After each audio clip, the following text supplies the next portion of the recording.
Hi guys, my name is Carrie and I am currently an MBA student at Louisiana State University with a concentration in international business. So I graduated in May from the University of Wisconsin-Milwaukee with a bachelor's degree in German. I started the program here at LSUS online in July of 2023. I just wanted to come on here and talk about my experience with the admissions process and the two classes that I've taken so far. Also, this is my first ever YouTube video. I'm using notes that are on my iPad next to me, so please bear with me. So first, I just wanted to talk about the application process timeline and what that looked like for me. So I originally reached out to LSUS for more information on their MBA program at the end of January. 3 days later, I met with an enrollment coach named Nicole who helped me out through the entire admissions process. She emailed me any of the dates, documents I was required to submit, and just overall a program outline. So I originally submitted my application March 4th, but I had some issues because I was still finishing up my bachelor's degree and was waiting for that final grade to be posted to my transcripts, so I had to wait to submit my official transcripts until I received that grade. I submitted those official transcripts at the end of May, and they received my application May 30th. So I had originally applied for fall AP1, but I decided that I wanted to apply for summer AP2, but that was just a quick email to admissions and submitting the application again for summer AP2. I didn't have to worry about any of the documents. They had all of that still. So I actually had to enroll in classes the same day, June 28th, and pay for them immediately because it was the last day to enroll in classes without a late registration fee. But I will talk more about that later. So I received my login information the next day, which you use that login information to log into my LSUS, which if you've ever worked with anything like Compass, it is the place where you go to add and drop classes, see any of your information, view financial aid, things like that. And you also use it for Moodle, which if you've worked with anything like Canvas or Blackboard, it is that type of program where you can see all of your classes and anything that your professor or instructor posts about those courses and where you submit assignments and things like that. So after that, after I was enrolled in classes, about 5 days later on July 3rd, I started classes for the summer AP2 session. And then after that, I submitted my official transcripts on July 11th. One day after I sent over my transcripts, I was admitted unconditionally to the MBA program with a concentration in international business.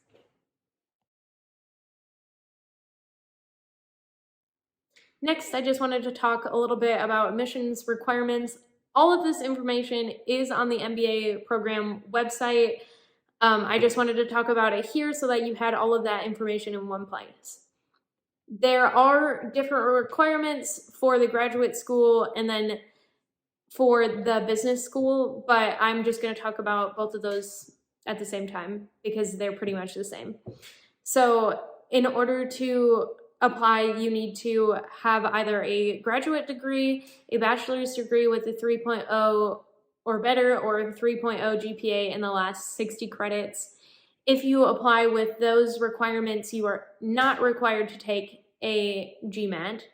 However, you can also apply with a 2.5 GPA or higher, and then you need either work experience, I believe it is 3 or more years of work experience, or a GMAT score of 450 or higher. The other thing you need to submit is your official transcripts. As I said earlier, I had a little bit of an issue with this, but for most people, you're just gonna go through Parchment, find the university that you were previously enrolled in, and have them send over your official transcripts. You also need to pay a $20 application fee, but this can be paid at any time before graduation. Again, like I said, all of this information is on their website under admissions requirements. You just need to go onto the MBA website you can see the graduate school requirements, and then if you click on whichever concentration you are interested in, you can see the additional requirements for the business school. All documents are due 2 weeks prior to the start of classes.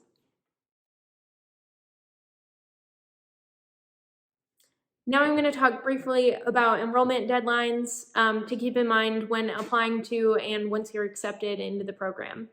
So the last day to add classes without paying a late registration fee is the last Wednesday before classes due.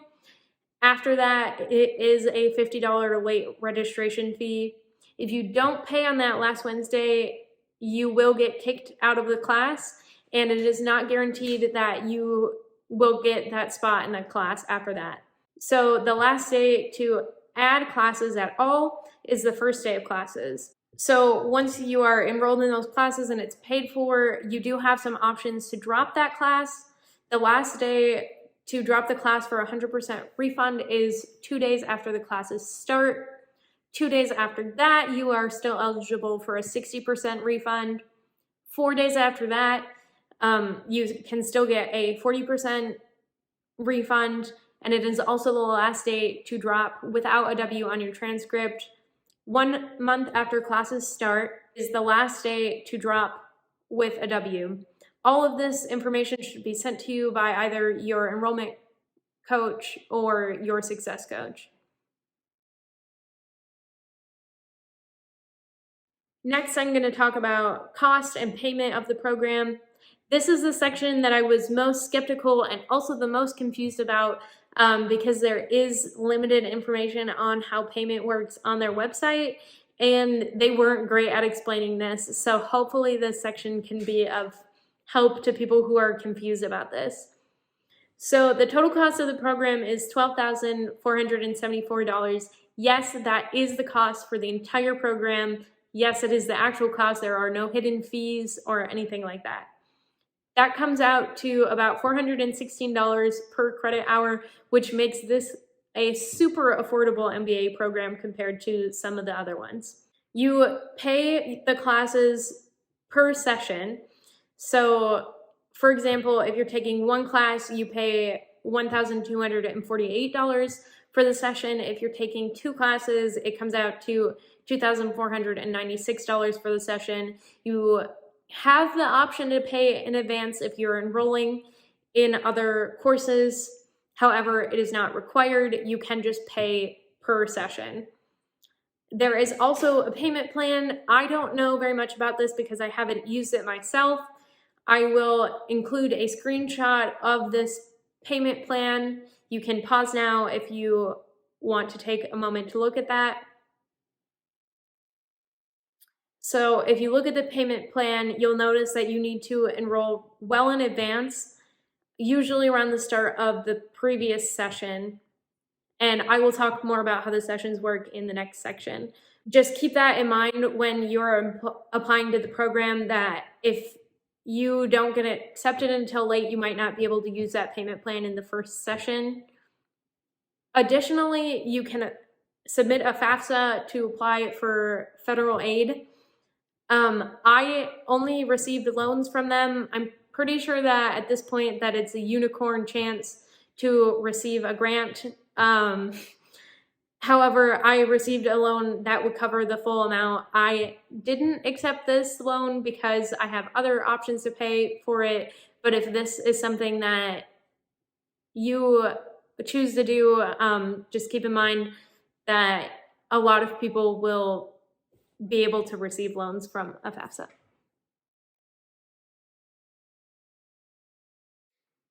So as promised, I'm going to talk a little bit about the academic calendar, which can be a little bit confusing at first. However, once you understand it, it is not as confusing as it seems. So in an academic year, there are 3 semesters, and each of those semesters is broken down. Well, I guess it would be a trimester. But each of those trimesters is broken down into 2 sessions. So you have fall AP1 and fall AP2, spring AP1, spring AP2, summer AP1 and summer AP2.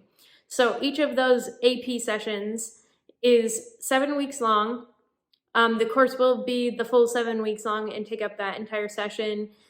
And then on the 8th week, the Monday of the 8th week, you will have to take a quiz that's about 5 questions. It takes probably 5 to 10 minutes just for them to remain accredited. It's called Mandatory Accreditation Day. Super easy. It doesn't count towards your grade at all. So then between each of the sessions, there is a 1-week break except for fall AP2 and spring AP1. That break is a little bit longer because it's Christmas and New Year's. That break is about a month. So this upcoming year, I know that it's from December 11th until January 15th. In regards to the academic calendar, you are able to start during any session that you are eligible to apply for. So for example, you don't have to start at an AP1 session. You don't have to start in the fall. Personally, I started in summer AP2. Up next, I'm going to talk about classes and requirements for the MBA program. A lot of this information is on their website if you want to take a look at that. So you're required to take 10 classes total, which equals 30 credits. It's a 30-credit program. Of those 30 credits, 21 of them, so 7 classes, are general business classes from MBA 700 to MBA 706.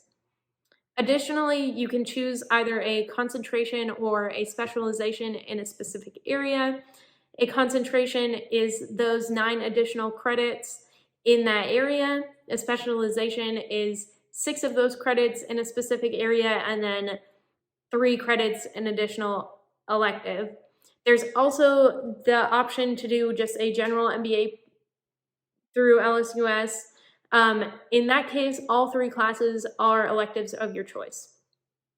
So one thing to keep in mind when you're looking at a concentration or specialization is to keep in mind that the courses aren't always offered every academic session. So you need to make sure to look at the course rotation so that you get all of those requirements so that you can graduate on time. You can take 1 to 2 classes per session, depending on your schedule. I'm taking 2, but I am just a full-time student. I'm not working right now. Some people choose to take 1, especially if you're working a full-time job that is demanding. Each of the classes takes anywhere between 3 to 10 hours per week per class. So keep that in mind when you're deciding whether you want to take 1 or 2 classes. If you're taking 2 classes, it'll take 5 sessions to graduate, which is about 10 months. If you're only taking 1 class, it'll take 10 sessions to graduate, which will be 2 years. It is an option to switch back and forth. So if you start out taking 2 and you feel like that's too much for you and you want to switch to taking only 1 the next session, that is totally an option. A lot of people actually do that. If you start out taking 1 and you decided that it was really easy and you want to try taking 2, you can do that. If you do that and then decide it was too much, you can always switch back. Each class is going to require a different amount of work, and depending on your personal style, it could take you longer or less time during the week. So just keep all of those things in mind. So it is required that you maintain a B average in the program, so 3.0 or higher. If you fall below 3.0, you are put on academic probation for 2 sessions or 4 classes, depending on how many classes you're taking. If you do not get above a 3.0 average or you receive a B or lower, then you are dropped from the program. I wouldn't worry about that too much. Most of the classes are fairly easy and it's not too difficult if you're putting in the required effort to maintain a 3.0 average or higher. A few other policies they have in the program is that they use Proctorio. If you've never used Proctorio, it's just an extension that you add onto your device. They require that you use Chrome or Firefox because it can cause issues with some of the other browsers. But it's an extension that they use to proctor the exams remotely. You do an ID check, they take a picture of you to verify your ID, and then you scan the room. You're not required to have anybody in the room with you, and you're not required to have any devices. Otherwise, if you do, you can face consequences, and that video will be reviewed by your professor and potentially other people in the business school. Additionally, they have a no return policy. So once you take quizzes, you will receive a grade, but you will not receive that quiz returned to you. Some professors will offer to talk about questions that you missed, what you might need to improve on in order to do better. However, they will not return the actual quiz to you with the questions you got wrong and the answers to those questions. There is also a plagiarism policy. This is typical of pretty much any university. If you're doing a graduate program, you're probably pretty familiar with plagiarism policies. In order to enforce this, a lot of the time they use Turnitin, which is where you submit your document to this program. It's free. They review it to see if there's any plagiarism from different sources, and then generally you're required to have a 20% or lower score on Turnitin before you can submit it for a grade. So one final thing about the program is that all of the classes are asynchronous. However, some classes do have optional Zoom sessions available.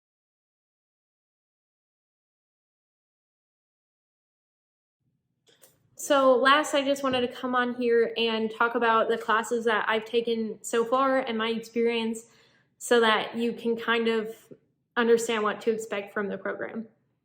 My biggest piece of advice when enrolling in classes is to check out ratemyprofessor.com. Go on there, look up the professors that you're thinking about taking to find out what to expect from their classes. Also, usually there are multiple professors teaching the same course, so you can kind of make an informed decision on whose class to take and who you would rather avoid. So one of the classes I took this session was MBA 703, Management Information Systems. I took that course with Dr. Darbin, and I would definitely recommend taking it with him. He was very attentive, sent out weekly emails to us, and he also had flexible office hours. So his office hours were midday, Tuesdays and Thursdays. However, you could email him 1 to 2 days in advance if those hours didn't work for you, if you were having issues understanding the assignment or having other issues. He typically responded to emails within, I would say, a couple hours, at most half a day. As far as the structure of the course, there were a couple different types of assignments. We had weekly quizzes, a group project with weekly deliverables, and then we had the choice of doing either weekly discussions or a Amazon Web Services course. First, I'm just going to talk a little bit about the group project and what that was like in an online environment. So there were 8 of us to start out with. One person did end up dropping the class, so there was only 7. We met 2 times a week over Zoom to discuss the project. So the project was to pick an organization that either you or a family member worked for, or just an organization that you guys were interested in. Everybody submitted an organization that they were interested in, and then you chose one as a group to evaluate their information system. So there were 7 deliverables for the group project due pretty much on a weekly basis. One of the deliverables was optional and just counted as extra points if you chose to do it, and it was optional individually, not optional as a group.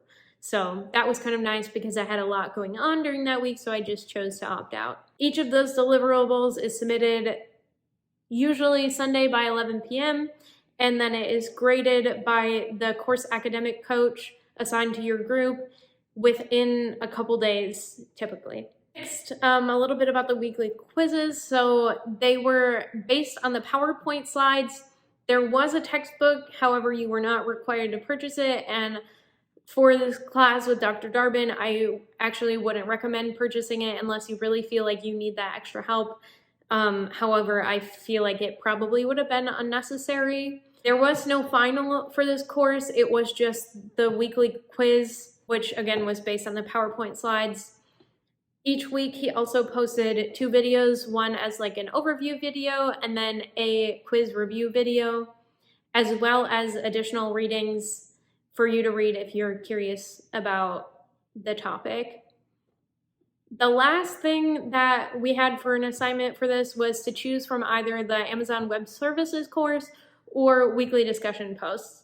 You chose one or the other based on which one you felt was more interesting to you. I chose to do the Amazon Web Services course. It takes about 10 hours total, I would say. And once you're done with it, you receive a badge and you turn that in to get 120 points. And it's basically a participation grade. So if you turn it in and it has your name on it, you did it, that means that you get full points for that assignment. Otherwise, discussions are on a weekly basis. You have to use Turnitin to get a 20% or lower threshold, and then you turn it in about midweek and then respond to others by the end of the week. Personally, I think that the Amazon Web Services was the better option. Dr. Darbin is the only one at LSUS that offers the Amazon Web Services badge, and then you can use that in the future on any applications you submit as like a, hey, this is a certification that I have. You can also take the certification test if you choose to. However, I believe that you have to pay for that on your own, but I don't think it's very expensive. I ended up receiving an A in this class, which I was really happy with. It wasn't super difficult to get an A. Most things were graded fairly, and the lowest quiz score was dropped, so that helps. The second class that I took was MBA 705, Organizational Strategies and Policies with Dr. Bogie, or Bogie, I'm not sure how she pronounces it, since all communications were via email or the class course. She was a really good professor, quick to answer emails and make any changes if she needed to do that. And her office hours are super flexible. They vary every week. And I believe she was available every single day and different time frames so that it could work with pretty much anybody's schedule. You signed up for the office hours virtually via the site. As for the course structure, we had weekly assignments and then a final exam and 3 case studies in this course. So for the weekly assignments, there were a few different things. So first, you had to do annotations with a website called Perusal. The website was completely free. Usually you read about 2 chapters of the book and 1 article. These were then graded automatically based on content, which at first was a little bit scary because it was graded automatically. So I went and looked at my grade and it said that I had like 3 points. However, that updates as you work on it. And then the other thing was discussions via a website called Packback. Unfortunately, Packback did cost about $49. However, it was super intuitive, very easy to use, and I can understand why we use Packback. So each week you made 1 post and responded to 2 other people's posts. As you were writing it, it gave you feedback on what grammar you needed to fix, the content of it, and so forth. And the topic was basically a question of your choice. It was related to the weekly reading or case study. These were graded automatically based on a point scale from 0 to 100. And then you had to get a 70 or better on the original post in order for you to get credit, and then you needed a 60 or better on the responses to get credit. So as I said, there were also 3 case studies, and they were typically based on that week's reading. You chose an organization or a concept, and then you talked about it depending on what the case study was. Each of the case studies had a minimum word count. They were 800, 1,500, and 1,000 words, which is pretty reasonable for an MBA program. I wouldn't expect anything less. They were graded partially by Packback and partially by the professor. So the things that were objective, like word count, things like that, grammar, those were graded by PackBack, and then the subjective portion of it, the content, things like that, were graded by the professor. The last part of this class was a final exam. The final exam was not super difficult. It was open, no open book, and it had 2 questions. So one was content-based and the other one was based on the structure of the course. The final wasn't too difficult. I ended up getting a 94 out of 100. I think the one question was between 300 and 500 words, and the other one was between 150 and 300 words. That actually was not proctored by Proctorio because there were some issues, I'm assuming, with the fact that it was an open, no open book quiz, and it was probably notifying the professor of every single person that they were using their notes and stuff. So I did end up receiving an A in this course, which again was not super difficult. She graded fairly reasonably, and with the annotations and the discussion posts, it was fairly easy as long as you were doing them to get a good grade in the class. So just to kind of wrap this up, overall my experience here at LSUS in the MBA program has been really good. At first, it was a little bit chaotic with the whole application process because there's a lot to figure out, but I feel like it's always like that when you're applying to new schools, not just here at LSUS. But since I've enrolled in classes and finished my first session, it's gone so much smoother. I will be trying to make more videos about my experience as an MBA student at LSUS. Leave any questions or comments or ideas for other videos you have in the comments below. I hope that this video has been helpful to anybody who is considering or is currently in the process of applying to LSUS, and good luck. Thanks.